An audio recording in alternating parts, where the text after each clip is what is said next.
we're talking about the delusional mind. Romans chapter 1, verse 18. Now I want you to see, remember it says God will send them strong delusion in 2 Thessalonians chapter 2. It's not God doing it. It's what you call God's passive will. In other words, it's like having a disobedient child that just wants to keep going the wrong way. God is not actually sending delusion, but because they want to be delusional, he's just going to take his hands off. Romans 1:18. It says, for the wrath of God is revealed from heaven against all ungodliness and unrighteousness of man. All the ungodliness and unrighteousness of man, the wrath of God is going to come upon it. Because what may be known of God is manifest in them. They can see God. When you look at these trees out here, you can see God. When you look at the grass, the birds and the bees, you can see God. When you look at you, you're not a mistake. There's no way that you evolved from a rock. There's no way that you evolved and there was a big bang and these things perfectly happen. There's no way. You can't say something bang. Where does something come from? Nothing from nothing is nothing. No, but God. Because what may be known of God is manifest in them. For God has shown it to them. For since the creation of the world, his invisible attributes are clearly seen, being understood by the things that are made, even his eternal power and Godhead, so they are without excuse. His invisible attributes are all around us. Because although they knew God, they did not glorify him as God. He says, nor were thankful, but became futile in their thoughts, and their foolish hearts were darkened.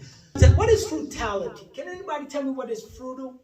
Pointless, meaningless. It means they're doing things, but they don't know why they're doing what they're doing. It's like a dog chasing his tail. But this is mankind today, because their minds are darkened. It's professing themselves to be wise. They become fools and exchange the glory of the incorruptible God into the image like the corruptible man and birds and four-footed animals. It says, therefore God will give them up to uncleanness, to the lust of their hearts, to dishonor their bodies among themselves. You're seeing it right now. Who exchanged the truth of God, your truth again, for the lie, and worship and serve the creature rather than the Creator, who is blessed forever. Amen. They would rather worship man than to worship God. He says, I'm going to turn them over to their own lusts, to their own desires. They got itching ears. They want to follow after the false preacher. I'm going to let you follow after the false preacher. You want to follow after the big time bling bling minister? Go ahead and do that. You want to go this way, you want to go that, but there's going to be some people that's going to hold on to the truth. There's going to be some people that, in spite of everything that's going on, there's going to be people that take heed to the truth. For this reason, God gives them up to vile passions. He's going to give them up. Look what he says here. I'm going to send them over. I'm going to give them over to vile passions. For even their women exchange the natural use for what is against nature. Do you see that? The natural thing for a woman is to be with a what? A man. For this reason, God gave them up to vile passions. Even their women exchanged the natural use of what is against nature.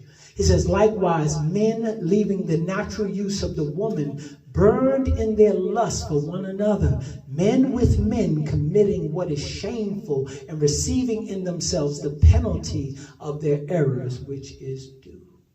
Even as they did not like to retain God in their knowledge, God gave them over to, here it is, to debased minds. Professing themselves to be wise, they became fools. We say, oh, these people, Bill Gates is so smart. Everybody's so smart. These people don't glorify God.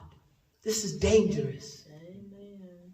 Even as they did not like to retain God in their knowledge, God gave them up to debased minds to do things which are not fitting, being filled with all unrighteousness, sexual immorality, wickedness, covetousness, maliciousness, full of envy, murder, strife, deceit, evil-mindedness. He says they are whisperers, backbiters, haters of God, violent, proud, boasters, inventors of evil things. I'm going to say that again. Inventors of evil things. I don't care what nobody say. This COVID stuff, you better know that this ain't no mistake. And there are people who are profiting, still profiting off of this stuff. Inventors of evil things, disobedient to parents, undiscerning, untrustworthy, unloving, unforgiving, unmerciful, who knowing the righteous judgment of God, that those who practice such things are deserving of death, not only do the same, but also approve of those who practice them. So people who approve of this type of stuff. You see Beyonce doing all the stuff she's doing with all that paganism and all of this stuff, and everybody still saying, I don't care what nobody say, I still like her, I still like her. Jay-Z is of the 5% nation of gods and earths. He calls himself God. I grew up with that stuff in the South Bronx. I grew up with that belief system. I grew up with the Nation of Islam right there at Temple 7 on 127th Street. I grew up in the same area where Malcolm X was in Harlem. I know what those people believe. They don't believe the God of this Bible. And we approve of the thing. We're still listening to Farrakhan, inviting him to our churches. This stuff is foolishness. So a lot of people have the form of godliness. And what I'm talking about today is the delusional mind, where you think you're going the right way, but you're going 100% the wrong way. That's a dangerous thing.